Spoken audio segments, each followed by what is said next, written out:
کھیرتھر کی پتھریلی چٹانوں میں یہ بل کھاتی دیواریں گزرے دور کی نشانی ہیں۔ 35 کلومیٹر میں پھیلی ہوئی اس دیوار کو دیوار سندھ کہا جاتا ہے۔ اس پرانے قلعے کا شمار دنیا کے بڑے قلعوں میں ہوتا ہے۔ اسے سمجھنے کے لیے جانکار دشکوں سے یہاں کے چکر لگا رہے ہیں، لیکن رنی کوٹ ایک ایسی پہیلی ہے جو ابھی حل نہیں ہو سکی۔ کراچی سے یہاں پہنچنے میں 4 گھنٹے لگتے ہیں۔ رنی کوٹ کے اندر روڈ رستے نہیں، یہ وشال علاقہ گھومنے کے لیے آپ کو 4x4 جیپ میں سفر کرنا پڑتا ہے، اور جب راستہ ختم ہو جائے تو آپ پیدل اوپر جا کر اس وشال دیوار سے نیچے کا نظارہ دیکھ سکتے ہیں۔ صوبہ سندھ میں یہ ہے یامشورو کا ضلع، جہاں پر کوہستان کے علاقے میں یہ شاندار تاریخی قلعہ واقع ہے۔ اگر آپ اس کی دیواروں کو غور سے دیکھیں تو آپ کو اندازہ ہوگا کہ یہ کتنا مشکل آرکیٹیکچر ہے، اس کو ریسٹور کرنا، اس کی مرمت کرنا۔ آثار قدیمہ کے ماہرین ایک عرصے سے یہ کھوج لگانے کی کوشش کر رہے ہیں کہ یہ دیواریں، یہ قلعہ کیوں تعمیر کیا گیا، اس کا مقصد کیا تھا، یہ کس دور میں بنا، لیکن اس پر ابھی تک کوئی حتمی رائے قائم نہیں ہو سکی ہے۔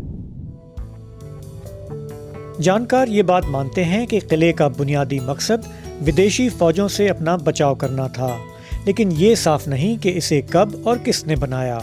یہ علاقہ دیکھیں تو ایران سے اور بلوچستان سے یہ جا کے جڑتا ہے، اور ایران میں بھی اس طرح کے قلعے ہیں اور بلوچستان میں بھی چھوٹے چھوٹے قلعے ہیں۔ یہ قلعے 2 چھوٹے ہیں، دیوار اس کی باہر زیادہ ہے، اور غالباً تاریخ میں بھی اس کا اتنا واضح اور اتنے کلیئر قسم کا حوالہ نہیں ملتا۔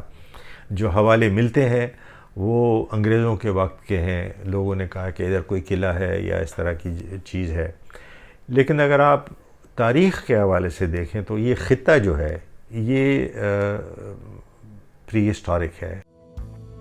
کچھ جانکاروں کے مطابق یہ قلعہ ساسانیوں کے دور میں بنایا گیا، جس کا کیندر فارس کا علاقہ تھا۔ بعد کے حکمرانوں نے دیوار کو مضبوط بنایا اور اسے وستار دیا۔ اکثر اسکالر اس بات پر ایک مت ہیں کہ قلعے کا آخری بڑا مرمتی کام 19ویں صدی کے شروع میں تالپور دور میں ہوا، لیکن پاکستان بننے کے بعد اس پر کوئی خاص دھیان نہیں دیا گیا، جس کے کارن یہ شاہکار ٹوٹ پھوٹ کا شکار ہوتا گیا۔ حالیہ برسوں میں غیر سرکاری سنستھا انڈاؤمنٹ فنڈ ٹرسٹ نے قلعے کی گرتی ہوئی دیواروں کی مرمت کا کام شروع کیا ہے۔ تو مقصد یہ تھا کہ یہ جس حالت میں ہے اس حالت میں اگر ہم اس کو ریسٹور کر پائیں اور اس کو کنزرو کر لیں تو شاید اگلے 50-60 سال تک یہ محفوظ رہے، اور شاید یہ بھی ہو کہ لوگوں میں یہ شعور بھی پیدا ہو کہ اس کے بارے میں کچھ ریسرچ کی جائے، سوچا جائے کہ یہ کیا ہے، کیوں ہے، اور اس طرح سے اس جگہ پہ کیوں بنایا گیا ہے۔ رنی کوٹ کے علاقے میں گبول لوگ رہتے ہیں۔ اس علاقے میں انٹرنیٹ نہیں، اسکول اور ہسپتال نہیں۔ نسلوں سے یہاں کے لوگوں کی گزر بسر مویشی اور کھیتی باڑی سے ہوتی ہے۔ یہاں کے لوگوں کا کہنا ہے کہ اگر ٹورزم کے ذریعے یہاں کچھ خوشحالی آ سکتی ہے تو وہ اس کے لیے تیار ہیں۔ جی، مقامی گبول آبادی جو ہے وہ تو کہتے ہیں کہ لوگ آئیں تو اچھی بات ہے، وہ تو خوش ہوتے ہیں، وہ کہتے ہیں کہ آئیں یہاں پہ ٹورسٹ گھومنے پھرنے کے لیے، ان کے لیے فائدہ بھی ہے اور ان کی جان پہچان بھی بڑھتی ہے، اچھی بات ہے، وہ خوش ہوتے ہیں اس سے۔ ٹورزم کو بڑھاوا دینے کے لیے سندھ سرکار نے حالیہ برسوں میں یہاں ایک ریسٹ ہاؤس بنایا ہے۔ ریسٹ ہاؤس سے کچھ ہی دور پہاڑوں کے بیچ قدرتی چشمے کا یہ خوبصورت تالاب ہے۔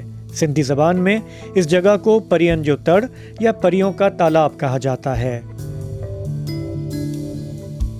یوں رنی کوٹ نہ صرف آرکیالوجی کے لحاظ سے اہم ہے، بلکہ ٹورزم اور قدرتی سندرتا میں دلچسپی رکھنے والوں کے لیے بھی ایک پرسکون جگہ ہے۔